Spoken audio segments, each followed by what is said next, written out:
तो बगीचा देखने में सुंदर लगता है, जंगल वैसा देखने में तो सुंदर नहीं लगता है। जहाँ मेला और बाजार है तहाँ वो हल्ला गुल्ला होता, कोई खड़ा है कोई बैठा है, स्त्री और पुरुष बाल बच्चे सब हल्ला गुल्ला कर रहे हैं, गपड़ चौथ रहता है। और जहाँ सभा होती है वहाँ पर स्त्री और पुरुष अलग अलग बैठते हैं। और ये क्या है, सत्संग सभा है। लेकिन सत्संग सभा में हम लोगों को बैठने का क्रम ठीक नहीं है। मान लिया कुछ लोग छाया लेकर के बैठे हैं, लेकिन हम लोग भी तो बैठे हैं पाल के नीचे, आप लोग बैठे हैं। किसान खेत में काम करता है, कितना धूप गर्मी ठंडी सहता है फसल को प्राप्त करने के लिए। व्यापारी कितना कष्ट सहता है। हम सब लोग हैं अध्यात्म ज्ञान लिए, तो ये सभा अच्छी नहीं लगती। इसलिए माताएं एक तरफ बैठे और पुरुष लोग एक तरफ बैठे तो अच्छा लगेगा, क्योंकि ये सत्संग सभा है। परख बुद्धि नहीं रखते हो। मेरा निवेदन है थोड़ा सा 2-3 मिनट के लिए सब लोग अपनी अपनी जगह पर बैठ जाए। माताएं एक साइड में बैठे और पुरुष लोग एक साइड में बैठे। क्या मेरा निवेदन स्वीकार होगा आप लोगों को? अब ताली न बजाओ, ताली स्वयं से बजा दिया करो, कोई बात नहीं। इतने बड़े महापुरुष आप लोगों के सामने निवेदन कर रहे हैं भाई, तो आप लोग थोड़ा पीछे वाले आगे बढ़ करके बैठ जाए तो ज़्यादा अच्छा है। ऐसे तो एक एक साइड में है, लेकिन भाई लोग थोड़ा ज़्यादा पीछे है ना, ये थोड़ा से ज़्यादा ठीक नहीं लग रहा है। साहब जी हमारे लोग कुछ देर में पहुंच जाएंगे, और मैं तो चाहता हूँ कि एक बार सब कोई खड़े हो जाए। जितने लोग हैं सब खड़े हो जाए, सबके घुटना में झिनझिनी हो गई है, तो इसलिए दूर हो जाएगा। 2 मिनट के लिए सब खड़े हो जाए, हमारे भाई लोग सब आगे बढ़ जाए। ऐसे सब लोग भाई लोग पीछे आगे आ जाए जल्दी से जल्दी। लेकिन एक निवेदन और है, जिसके पैर में दर्द है, घुटनों में दर्द है, बैठने में असमर्थ है, उनको कुर्सी दे दी जाए। चाहे माताएं बहनें भी हों और चाहे पुरुष लोग भी हों, तो जो बैठने में सक्षम हैं वो बैठ जाए, कोई बात नहीं है। नीचे पीछे बाबा लोग जल्दी से जल्दी थोड़ा आगे तो आ जाए। निवेदन है आप लोगों से 17 बार साहिब बंदगी है, चरण छू करके मैं प्रणाम करता हूँ। आप लोगों के ही मैं बच्चा हूँ, आप लोग थोड़ा आगे सहित आगे आ जाए, लेकिन आगे आ जाए थोड़ा व्यवस्थित बने। हमारे महापुरुष आप लोगों के सामने निवेदन किए, बंटवारा कर लो। माता लोग थोड़ा सा इधर और डट जाए, अपने साइड में आ जाए, और जितना हो सके बीच में जगह ना छोड़े, थोड़ा सा अच्छा लगे हम लोगों को भी आप लोगों को भी। जल्दी से जल्दी बैठ जाइए।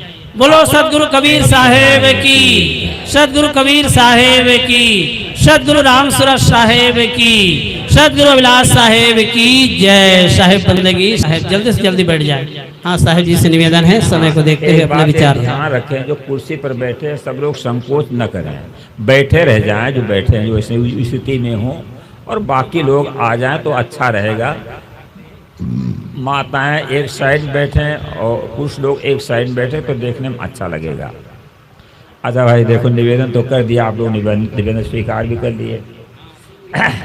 बोलो सदगुरु देव की जय, संत समाज की जय, इस ज्ञान यज्ञ की जय, सदगुरु कबीर साहेब की जय, सत्संग कराने वाले की जय, समस्त श्रोताओं की जय। ध्यान दें। अब आप लोग ध्यान पूर्वक सुने। राम सिवरी के पास जाते हैं, उन्होंने कहा रघुपति सुन भामिन बाता, मानव एक भगत का नाता। हे सिवरी, मेरा तेरा नाता क्या है? एक भक्ति का नाता। कोल भील जात की सिवरी और राम राजघराने के पुत्र थे, उनको भगवान कहा जाता है। लेकिन राम वहाँ सम्मत जोड़ करके जाते हैं, किसका सम्मत? भक्ति का, धर्म का सम्मत जोड़ करके जाते हैं। उन्होंने कहा हमारा तुम्हारा नाता क्या है?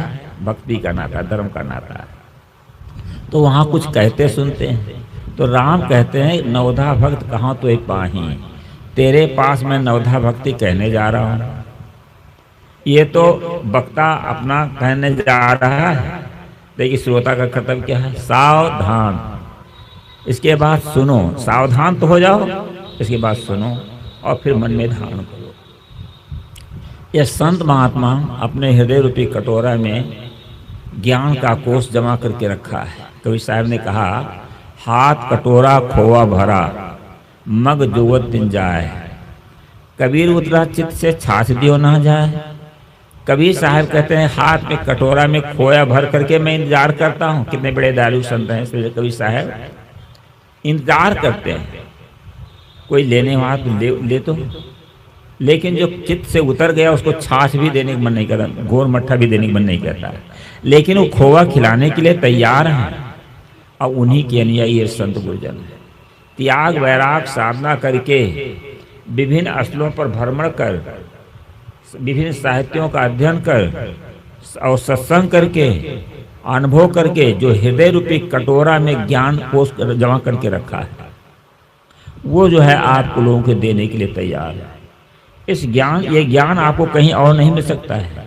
दिल्ली, बम्बई, कलकत्ता, मद्रास, बड़े बड़े महानगरों में ज्ञान नहीं मिलेगा। अगर आप चाहें ज्ञान को हम ऑनलाइन से मंगा लें तो वो भी नहीं हो सकता है कि ज्ञान मंगा सको। वस्तुओं को मंगा सकते हो लेकिन ज्ञान नहीं मंगा सकते। परंतु आपके पास श्रद्धा है तो ये संत महात्माओं के द्वारा ज्ञान ले सकते हैं। लेकिन ज्ञान का अधिकारी कौन होगा? ये योग्य पात्र होगा।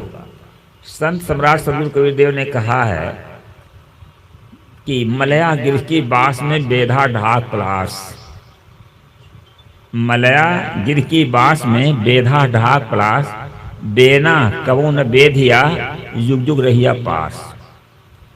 साहब उदाहरण दे करके सिद्धांत को समझाते हैं कि मलयागिर चंदन के आसपास जितने पेड़ पौधे, साधारण पेड़ पौधे सब चंदन के समान सुगंधित हो जाते हैं। आप अच्छा चंदन हो झोला में रख लो तो झोले की जितनी वस्तुएं हैं उसमें भी सुगंध आ जाती है। तो पेड़ पौधे सब सुगंधित हो जाते हैं मलयागिर के आसपास के पेड़ पौधे। लेकिन बांस अगर उसे सटा हुआ लगा रह जाए चंदन से तो बांस सुगंध से वंचित हो जाता है। कारण क्या है? आप ये समझ ले कुछ कारण होता है। कहा एक झोली में फूल भरे हैं, एक झोली में कांटे, कोई कारण होगा। कोई सुखी है कोई दुखी, तो कोई कारण है ना। तो बांस में सुगंध न आने का हेतु क्या होता है? बांस में 4 दोष है। बांस ऊंचा होता है, पहला दोष। दूसरा दोष बांस में गांठ होती है। और तीसरा दोष क्या है? पोला होता है, अंदर में सांस होती है। चौथा दोष नीरस होता है। इन 4 दोषों के कारण से बांस चंदन की सुगंध से वंचित रह जाता है। ये तो उदाहरण दिया गया। तद्वत सिद्धांत क्या है? जो विवेकी तत्वज्ञानी महापुरुष हैं उनके संपर्क में आकर विवेकी लोग बन जाते हैं। विवेक जहाँ पर सत्य ज्ञान होता है उसको कहते हैं विवेक। और बिन सत्संग विवेक न होई, बिना सत्संग के विवेक नहीं होता है। अब सत्संग के द्वारा विवेक होता है। और विवेक एक्स्ट्रा अतिरिक्त नेत्र कहा गया है। 2 नेत्र तो बाहर के सबके हैं, नर नारी के हैं, पशु पक्षियों के भी 2 नेत्र होते हैं। लेकिन तीसरा नेत्र मनुष्य के होता है जिसको विवेक नेत्र कहते हैं। घट में है सूझे नहीं, नालत ऐसे जिंद, तुलसी यह संसार को भयो मोतिया बिंद। घट में है लेकिन दिखाई नहीं पड़ता है। क्यों? पूरे संसार को मोतिया बिंद हो गया है। और मोतिया बिंद का ऑपरेशन जब योग डॉक्टर के द्वारा होता तो आंख बन जाती है। अयोग डॉक्टर के द्वारा ऑपरेशन हो तो क्या होता है? आंख भी बेकार हो जाती है। तो यह जो भीतर के नेत्र के ऑपरेशन योग सदगुरु के द्वारा होता है। जो विवेकी तत्वज्ञानी महापुरुष हैं उनके द्वारा होता है। और अगर कहीं अयोगी गुरु मिल गए, अयोग संत मिल गए तो वो भी आंख नष्ट कर देते हैं। मैंने अनुभव किया है। हमारी 83 वर्ष की उम्र चल रही है। 1963 में गुरु जी के शरण में मैं आया हूँ और भ्रमण होता रहता है। 15 प्रांतों में जाता हूँ और हमारा जीवन भ्रमणशील है। सबकी विलक्षणता है, सबकी अलग अलग। हम 1 साल तक आज तक किसी स्थान पर नहीं रहे। आश्रम की व्यवस्था देखते हैं, संभालते हैं, लेकिन आश्रम पर स्थायी नहीं रह पाते। मुझे याद है कि एक बार श्री अभिलाष साहब जी के साथ 9 महीना एक मुश्त बनारस में रहे पुस्तक छपाई के समय। नहीं तो 9 महीना लगातार किसी आश्रम पर भी नहीं रुका हूँ आज तक। तो भ्रमणशील जीवन है। तो मुझे अनुभव हुआ है कि हर प्रकार के लोग मिलते हैं। जो कहीं दीक्षा ले लिया है किसी गुरु के पास, 98% 100 में 98 लोग ऐसे हैं जिनका विवेक नष्ट हो जाता है, आँख फूट जाती है। उनको कितना भी समझाया जाए वो समझने के लिए तैयार नहीं होता है। क्योंकि गुरु पक्ष, परंपरा पक्ष और किताब के पक्ष में जो पड़ जाता है उसका सत्य रोहित हो जाता है, उसको भी नहीं समझाया जा सकता है। और कबीर पंथ में भी 95% ऐसे लोग हैं कि उनको भी नहीं समझाया जा सकता है कि वो सत्य को समझ सकें। 5% शायद कोई ऐसे हो कभी के अनुयायी कोई बात समझ भी जाए, लेकिन उनका भी विवेक नष्ट हो जाता है। इसलिए ध्यान रखना, गुरु करे जान के पानी पिए छान के। गुरु समझ बूझ करके करो, पानी छान करके पियो। गुरु के लिए गुरु के पास नहीं जाया जाता है। विद्यार्थी यानी मास्टर के लिए पास विद्यार्थी मास्टर के पास नहीं जाता है। सौदा खरीदने जाते हो तो दुकानदार के लिए नहीं, अपने लिए जाते हो। आप भी गुरु शरण में गए तो गुरु के लिए नहीं गए। अगर गुरु आपके विवेक की आंख को फोड़ता तो गुरु से जरा दूर रहिएगा। जिस किताब में आपको भ्रमभूल पर समझ में आया तो किताब को भी छोड़ दीजिएगा, चाहे मोटी किताब हो चाहे छोटी किताब हो। चाहे किसी परंपरा में अगर आपके विवेक अवरुद्ध हो जाता है तो उस परंपरा को भी छोड़ दीजिएगा। अगर आपके सत्य के जिज्ञासु हैं तो निष्पक्ष होना है, परखना भी है। अगर परखोगे नहीं तो फिर धोखा खा जाओगे। एक उदाहरण छोटा सुना दी, फिर आगे बात बढ़ाएंगे। एक व्यक्ति था, वो एक तोता को पाल रखा था। तोता को ये सिखा दिया था इसमें क्या संदेह रटा दिया और बाजार में रखकर बेच रहा था। उसका कीमत रखा 1 लाख रुपया। वो बड़ा चतुर था और ये भी लिख दिया था नीचे बिका हुआ माल वापस नहीं होगा। और ये तोता बहुत बड़ा विद्वान है, लिख भी दिया था ये 4 वेद 6 7 18 पुराण 108 उपनिषद पुराण बाइबिल हदीस रामायण गीता सब कुछ जानता, सभी भाषा का भी ज्ञान रखता है। अब कीमत 1 लाख रुपया, तो किसके पास 1 लाख रुपया जो दे करके कुतौता का खरीदे। और इस सेठ लोग धनपति होते हैं। एक सेठ सोचे कि भाई तोता को अब सब कुछ जानता है, रामायण गीता भागवत वेद सब कुछ जानता है, तो इस तोता को खरीद लेने से सारी समस्या हल जो हो जाएगी। इस साधुओं को बुलाते हैं तो बहुत खर्चा लगता है, ब्राह्मणों को बुलाते हैं या पाठ करने वालों को बुलाते हैं, बहुत खर्चा हो जाता है। एक तोता को खरीद लेने से सारी समस्या हल हो जाएगी। उसने क्या किया, 1 लाख रुपया दो तोता खरीद लिया। अब उसको बड़ा अहंकार था सेठ, क्योंकि मैंने ऐसी वस्तु खरीदी है, ऐसा कहीं किसी ने देखा नहीं होगा, सुना नहीं होगा। घोषणा कर दिया कि हमारे पास एक तोता है, बहुत बड़ा विद्वान तोता है, सभी भाषाओं का ज्ञाता है और सभी जो है पुस्तकों का ज्ञाता है, जो प्रश्न जिसको करना चाहे कर सकता है। अब भाई सुने ये तोता बड़ा विद्वान है। तो एक रामायण जी पहुंच गए। रामायण जी पूछते हैं, तोता राम तुम रामायण जानते हो? तोता कहता इसमें क्या संदेह। रामायण जी को रामायण का अहंकार था कि हम बहुत बड़े ज्ञाता हैं रामायण। तो उन्होंने सोचा अगर तोता कहीं प्रश्न कर दिया हम उत्तर नहीं दे पाए तो हार जाना तोता से अच्छा नहीं। बेचारा उतने शब्द में निरुत्तर होकर चला जाता है। एक मौलवी साहब पहुंच गए, कहा तोता राम तुम कुरान जानते हो? तोता कहता है इसमें क्या संदेह। मौलवी साहब को भी कुरान का बड़ा अहंकार था, वो भी बेचारा निराश होकर के चला जाता है। पंडित सेठ जी का अहंकार और पुष्ट हो गया और फूल के कुप्पा हो गए। भाई देखो सभी हार जाते तो ये के प्रश्न में निरुत्तर हो जाते। एक संत घूमते थे, पारखी संत। कहा बाबा क्या दही चूड़ा चाटते घूमते हो? हमारे पास एक तोता है, ऐसा बड़ा विद्वान तोता है कि कभी ने आपने देखा होगा ना सुना होगा। कहे वो सभी भाषाओं का ज्ञाता है और सभी शास्त्रों का ज्ञाता है, जो प्रश्न करना चाहो प्रश्न कर सकते हो। संत ने सोचा कि मनुष्य इतना विद्वान नहीं हो सकता, तोता कैसे विद्वान बन जाएगा। कहा प्रत्यक्षम किम प्रमाण में, क्या करके पूछ लीजिए। महात्मा जी का कहा तोता राम तुम रामायण जानते हो? तोता ने कहा इसमें क्या संदेह। महात्मा जी को हारने जीतने का भय नहीं था। कहा अच्छा तो कुरान की पहली आयत कहो तो जरा। कहे इसमें क्या संदेह। अरे कहा संदेह तुमको तो हमको है। अच्छा ऋग्वेद का पहला मंत्र कहो तो जरा तोता राम। तोता कहता है इसमें क्या संदेह। इतना ही रटत। महात्मा ने जजमेंट दे दिया कि तोता कुछ नहीं जानता है, केवल इतना ही रटा हुआ है कि इसमें क्या संदेह, और कुछ नहीं जानता है। अब सेठ का अहंकार जो था वो फूल के कुप्पा थे पिचक गए, जो हवा में गुब्बारा में रहता ना, और हवा निकल गई बस। तो इससे उनका अहंकार अब खत्म हुआ। सेठ ने सोचा कि मेरा 14 घाटे का हो गया क्या। तोता से पूछते हैं कि तोता राम तुम कुछ नहीं जानते हो? तोता कहता इसमें क्या संदेह। कुछ भी नहीं जानते। कहे क्या मेरा 1 लाख रुपया पानी में चला गया? तोता कहता है इसमें क्या संदेह। 1 लाख रुपया पानी भी चला गया और 1 लाख रुपया वहाँ पानी में चला गया, या हम लोगों का पूरा होल सो जीवन नष्ट हो जाता है। गुरु के कारण से, गुरु क्योंकि सही नहीं मिल पाया इस कारण से, इसलिए गुरु करे जान के पानी पिए छान के। गुरु का जीवन में बहुत बड़ा महत्व है। हिंदू हैं, मुसलमान, ईसाई या विभिन्न संप्रदाय के लोग विवेक उनका नहीं कर पाते हैं, इसलिए भटक जाते हैं। सज्जनों, ये स्थान क्या है? कबीर विचार मंच। यहाँ आँख मूंद कर मान लेने की जरूरत नहीं है, परख करके तब मानने की जरूरत है। परख लो खरा खोट हो रमैया राम, कबीर साहब का संकेत है। 2-2 5 होता है कि 2-2 4 होता है, यह विवेक करना है। आपके अंदर भी भौतिक क्षमता है, लेकिन निष्पक्ष हो जाओ। पक्ष रहित जब हो जाओगे तब सत्य का लाभ आप ले सकते हो। तो विवेकी संत महात्मा जहाँ पर हैं, उनके पास जाने से जो और भी हैं लोग, वह जो समझ जाते हैं इस बात को, उनके अंदर प्रभाव पड़ जाता है। कौन? जो 4 दोष से मुक्त होता होगा। कौन से 4 दोष मैंने बताया था? अहंकार ऊंचा जो है, जैसे अहंकार बांस में ऊंचाई होती है, तो जैसे अहंकार की ऊंचाई होगी, अहंकारी व्यक्ति कभी ज्ञान का लाभ नहीं ले सकता है।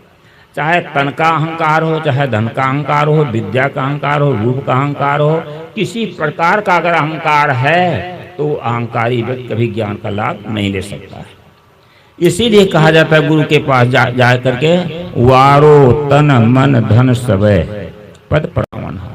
ये तन मन धन का सब अहंकार निछावर कर दिया जाता है। जो पद को परखाने वाले हैं, कौन स्वरूप जो आपको यहाँ से बहुत सी बातों सुने संतों के द्वारा, वो जो अविनाशी तत्व जो आत्मा है, चेतन है, प्रकृति और पुरुष 2 चीजें नित्य सत्य अनादि और अनंत है। याद रखना, प्रकृति मिट्टी पानी आग हवा आकाश। तो आकाश तो है शून्य है, अद्रव्य अवस्तु है। 4 द्रव्य ये पदार्थ कहे जाते हैं, इसका कोई निर्माता नहीं। अगर आपके अंदर विवेक होगा तो इस बात को समझ सकते हो। अगर विवेक नष्ट हो गया होगा तो कभी नहीं समझ सकते। देवघर जिले में एक छोटा मोटा प्रोग्राम था, तो कुछ लोग आए, सुने यहाँ तो सबसे छोटा सा प्रोग्राम था, माता ने बुलाया था। तो 2-3 डॉक्टर आए हमारे पास। 2 डॉक्टर ऐसे थे, वो कहीं दीक्षित हुए, और एक डॉक्टर दीक्षा नहीं लिया था। भाई मेरा कुछ स्वभाव है, मेरे पास कोई आ जाता है तो मैं कुछ कहने लग जाता हूँ। अगर हम पहले तो तौलते हैं बातों से, और कभी साहब ने कहा बोलत ही पहचानिए, साव चोर का घाट, अंतर घट की करनी निकले मुख की बात। जब तक बोला नहीं जाएगा तब तक पहचान नहीं होगा। एक व्यक्ति जो है कभी हाथी नहीं देखा था, तो एक आदमी हाथी बेचने के लिए लाया, तो वो हाथी देख रहा है, गौर से नीचे ऊपर सब देख रहा है। हाथी बेचने वाले ने सोचा, मालूम पता ये हाथी का पार्क है, अगर कोई त्रुटि निकाल देगा तो कीमत घट जाएगी। उसने क्या किया, 5 रुपये उसको दे दिया, वो घर में रखाया। फिर आकर हाथी देख रहा है, फिर 500 रुपया दे दिया। सोचा कि वो घूस दे रहा है। इस हाथी देखने वाला सोचता है कि हमको पैसा मिलता है हाथी देखने का। कभी हाथी के ऊपर चढ़ जाए, कभी पेट के नीचे घुस जाए। हाथी बेचने वाले ने सोचा कि महाशय जी आज तक हाथी को नहीं परखा, इतना देर लगती हाथी परखने में। अरे कहा महाशय जी हमको पता ही नहीं है इसका मुंह किस तरफ है। अरे कहा तब समझ गया, तो हाथी को देखने नहीं किया। तो कैसा रुपया लाओ, तो बताए थे 1500 रुपया दे दिया था। वो रुपया ला करके दे दिया। अरे कहा कि मुख जिधर खाता है उधर मुख है, और जिधर टट्टी करता है पीछा भाग होता है। कहा ये मुझे नहीं पता चलता, आगे सूंड है हाथी की होती है और पीछे पूंछ होती है, तो इसका आगा भाग क्या पीछे भाग है। पता चल गया कि हाँ ये जो है नहीं जानता है, हाथी देखा ही नहीं। बोलने से पहचान हो गई। व्यक्ति की पहचान बोलने से होती है कि कैसा ज्ञान है, क्या है। तो मैं कुछ बात करने लग जाता हूँ, साहजिक अपनी तरफ से कोई नहीं पूछा तो भी मैं पूछने लग जाता हूँ। तो उन लोगों से मैंने पूछा आप कौन हैं। एक बात आप ध्यान दें, गुरु लोग भी हैं ऐसे, केवल कान फूंक दे, व्यापार चलता है और बहुत से झूठी दुकानें लगी हुई हैं, और जिनकी दुकान सही भी है तो वो भी किसी के पीछे नहीं पड़ते। लेकिन मेरा कुछ स्वभाव ऐसा है, कोई हमारा शिष्य हो अथवा न हो, मैं स्वयं समझाने की कोशिश करता हूँ। अगर उसकी जिज्ञासा है, अगर जिज्ञासा तो हम घंटों समय देते हैं, 1-2 मूर्ति के पीछे समय देंगे, चाहे हजारों लाख हो चाहे 1-2। तो मैं उनसे समझाना कि डॉक्टर साहब आप कौन हैं। उनको ज्ञान भी नहीं था कौन है। सत्संगी तो हैं लेकिन ज्ञान नहीं कि मैं कौन हूँ। बहुत लोगों को इसमें ज्ञान नहीं होगा। श्री अभिलाष साहब जी इतने महान पुरुष, जिनका आप लोग दर्शन किए होंगे, बहुत दिन नहीं हुआ साहब का। सदगुरु श्री राम सूरत साहब इतने महान पुरुष जो हमारे सदगुरुदेव हैं, उनसे भी दीक्षा ले लिए हैं। बहुत लोग पूछते हैं आप कौन है, तो उनको पता ही नहीं। श्री अभिलाष साहब जितने महान पुरुष हैं, उनको भी पता नहीं मैं कौन हूँ। एक बात और भी गड़बड़ी हो जाती है। मान लिया गुरु मान लिया श्री अभिलाष साहब जी को, श्री गुरुदेव को, श्री राम सूरत साहब को, मान तो लिया, लेकिन कभी उनके पास सत्संग नहीं, कोई एडमिशन करा ले और कभी काका गाघा का बोध न हो पाए। आखिर गुरु शरण में गए क्यों? आप शादी किए हैं, बाल बच्चे हैं, आपके पास धन कमाने की कला है, व्यापार करते हैं, नौकरी कर लेते हैं, खेती कर लेते हैं, लेकिन जब गुरु के पास नाम लिखा है तो कभी सत्संग किया, पूछा जांचा कि गुरु कभी पूछे आपसे आप कौन है? हम लोगों का भी धंधा यही चल रहा है कि आए कानपुर दे कैसे आवे काटो माथा, इसके बाद कुछ नहीं। न गुरु को खोज है, न शिष्य को खोज है, ज्ञान कहाँ से होगा? तो मैं पूछने लगता हूँ तो लोग समझ नहीं पाए, और हम समझ गए कि थोड़ा हम समझाने के लिए कोशिश किया, और मैं समझ गया कि उधर संत मत बिहार में बहुत प्रचार प्रसार चलता है संत मत का, और उसका सिद्धांत जो है एकदम कल्पना के आधार पर है सिद्धांत।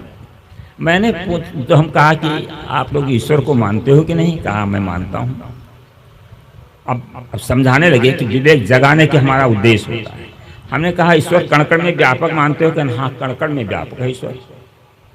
तुमने कहा गेहूं चावल के कण में ईश्वर है क्या? अगर कण-कण में है तो उसमें भी ईश्वर होगा, तो सबको चिपा डालते हो। ये ज्ञान है ईश्वर के विषय में। एक छोटा सा बच्चा है, बिस्तर पर टट्टी पेशाब कर देता है, जब बड़ा हो जाता है, ज्ञान हो जाता है, तब उसको टट्टी मालूम पड़ेगी तो कहाँ जाएगा? भोजनालय में कि शौचालय में? तो शौचालय में जाएगा, उसको ज्ञान हो गया ना। अगर आपको ये ज्ञान है भगवान के प्रति, कण-कण में भगवान, तो गेहूं चावल कैसे खाते हो? वैज्ञानिकों का कहना है एक बूंद जल में 6000 शंख परमाणु होते हैं, तो क्या 6000 शंख जो परमाणु है उसमें ईश्वर है? कैसे पी गए, पेशाब बना दिया, टट्टी बना दिया? कहाँ ज्ञान? विवेक को अवरुद्ध कर दिया गया है, विवेक नष्ट कर दिया गया है। सोचो इस बात को, उस तत्व को ज्ञान होना चाहिए, अपने आप का ज्ञान नहीं है। सुनी सुनाई बात को बांध दिया खूंट में और बर्छी के मार है खखरी के लूट में। बताइए, खखरी के लूट में बर्छी की मार जाती है। झूठे भी कितने क्या चल रहा है संप्रदाय। इसलिए समझो what is God, where is God, how is God से प्रश्न लगाओ। तो कभी साहब ने कहा जाना नहीं और बूझा नहीं और समझ किया नहीं गौन, अंधे को अंधा मिले तो राह बतावे कौन। जाना भी नहीं और किसी से बूझा भी नहीं और समझ करके चला भी नहीं। अगर अंधे को अंधे में जाए तो रास्ता कौन बताएगा? आज जहाँ विवेक नहीं है वो कैसे आपको विवेक की आँख खोल सकता है, कैसे बता सकता है? इसलिए समझो इसकी। तो मैंने कहा कि हाँ उसको मानते हैं कि हाँ मैं मानता हूँ। कहा जाता है कि जो आद्यंत रहित सर्वव्यापकता से परे व्यापक है वो सर्वेश्वर, उसकी भक्ति करना चाहिए। इस सूत्र है वहाँ का। ये जीव ईश्वर का अभिन्न अंश है, जीव ईश्वर का अभिन्न अंश है और ईश्वर सर्वव्यापक है। समझाए चीज को तिनका को लेकर के, मान लो ये ईश्वर आप लोग भी समझ लीजिए, और इस ईश्वर से ये जो है क्या हुआ, एक अंश बन गया। ये ईश्वर है और इसका ये जीव हुआ। अब आपसे हम प्रश्न करते हैं कि ईश्वर अखंड है कि खंड? अखंड है ना। अखंड मंडलाकारम व्यापकम एन चराचरम, चर अचर में अखंड रूप से व्यापक है, तो ईश्वर व्यापक है और इसका ये अंश बन गया। तो पहली बात, ईश्वर अखंड है कि खंड? तब क्या कहोगे? ईश्वर अखंड। अखंड ना खंडा अखंडा, इसका खंड ना हो सके, टुकड़ा ना हो सके, वो अखंड कहा जाता है। अगर इसका खंड बन गया तो अखंड कैसे रहा? थोड़ा आप लोग विवेक जगाइए। विवेक, अखंड का कभी अंश होता है क्या? एक बात तो ये विवेक सम्मत बात नहीं। ये विवेक सम्मत नहीं तो कहा जाए झूठ बात है, अखंड का अंश नहीं बनेगा। और ईश्वर व्यापक है तो ये जीव जो है ईश्वर है का अंश है ना, और ये ईश्वर है, तो ये ईश्वर सर्वव्यापक मानते हैं और ये जीव को ईश्वर का अंश मानते हैं। तो मुर्दा में ईश्वर का अंश है? आप लोग निर्णय दीजिए, तो है मुर्दा में ईश्वर का अंश है? अगर मुर्दा में ईश्वर का अंश है तो मरा क्यों? अभी जैसे कहीं मच्छर काट देता है, अगर बत्ती लग जाए तो जल जाते हैं, लेकिन वहाँ पर चिता में उस मुर्दा को जला दिया जाता है, कोई कष्ट होता है क्या? जो अनुभविता ईश्वर का अंश ये जीव है, ये जो इसको जीव कहो, आत्मा कहो या सोल हो, किसी शब्द में कह दीजिए, तो वो अनुभविता क्या उस मुर्दा में है? बोलो। तो व्यापक है ईश्वर। अब कहा जाए ईश्वर व्यापक है तो मुर्दा में है ईश्वर है? आप लोग जजमेंट दीजिए जरा। मुर्दा में नहीं सिद्ध होता है। दूसरी बात, ये दो झूठ हो जाता है। आप कहते हैं आत्मा एक है, आत्मा जीव सोल रूप, मैंने कहा एक ही, एक पर्यायवाची शब्द है, पानी, वाटर, आप, नीर, तोय, ये तत्व ज्ञान की बात जरा समझ लो। तो पानी, वाटर, आप, नीर, तोय जो कहा जाता है एक पर्यायवाची शब्द है पानी का, ऐसे पर्यायवाची शब्द हुआ करते हैं। तो ईश्वर जैसे कहा गया कि आत्मा एक है, आपसे सबसे पूछा जाए आत्मा एक है? अगर एक आत्मा मानते हो, एक आदमी को बिजली करंट मार दे तो सबको झटका लग जाएगा क्या? हमारे घुटने में दर्द होता है, सबको दर्द होता है क्या? कैसे एक आत्मा सिद्ध होता है? आप लोग विचार को, थोड़ा प्रवचन तो खैर होता रहता है, हम कुछ ना कुछ कह देते हैं, लेकिन थोड़ा विचार करो, विवेक करो। अगर ईश्वर एक है आत्मा, तो सबको झटका लग जाना चाहिए, सबकी सोच एक होना चाहिए, वेश्या और सती की गति एक ही होना चाहिए। कैसे एक आत्मा? अलग अलग आत्मा है, नाना आत्मा है, लेकिन एक की इस बात को भी समझ लो, आत्मा की जाति एक है लेकिन आत्माएं अनेक हैं। यहाँ पर मनुष्य की जाति एक है, लेकिन मनुष्य कितने हैं? यहाँ बहुत से मनुष्य हैं। तो इसमें जो है आत्मा की जाति एक है लेकिन आत्माएं अनेक हैं, नाना आत्माएं। तो अब एक आत्मा कैसे होगी? ये भी बात विवेक सम्मत नहीं। तीसरा झूठ होता है। चौथा झूठ ये कहा जाता है प्रकृति आदि अंत सहित सृजित। जो कहा गया आत्मना आकाशा आकाशाद वायु अग्नि रापा पृथ्वी आदि। आत्मा से आकाश उत्पन्न हुआ, आकाश से वायु, वायु और वायु से जल और जल से अग्नि, अग्नि से पृथ्वी पैदा हो गई। एक सिद्धांत गढ़ लिया गया है। इसलिए प्रकृति जो मिट्टी पानी आग हवा आदि है, इसका अंत हो जाता है क्योंकि सृजन हुआ है। जबकि गीता का सूत्र है, थोड़ा सा कुछ पढ़ो तो पता चल जाए, पुस्तक वो पढ़ना चाहिए। लेकिन मैं समझता हूँ कि लोग इस पुस्तक के प्रति रुझान नहीं रखे हुए हैं। तमाम देखा जाए माताओं को उस श्रृंगारी जो वस्तुएं वहाँ पर भीड़ लगा रखी है, लेकिन किताब नहीं खरीद करके रख पाते हैं कि बच्चे और बच्चियाँ पढ़ें, कुछ ज्ञान उनको हो। आप लोग भी उसी प्रकार से करें, दुनिया भर की वस्तुएं खरीद लोगे लेकिन पुस्तकों को खरीद पाना मुश्किल हो जाएगा। ये बताइए, तो यही भी ज्ञान है। पुस्तकें ज्ञान का कोष होता है, महापुरुषों के अंतःकरण का वो प्रतिबिंब होता है। इसलिए साहित्य रखना चाहिए।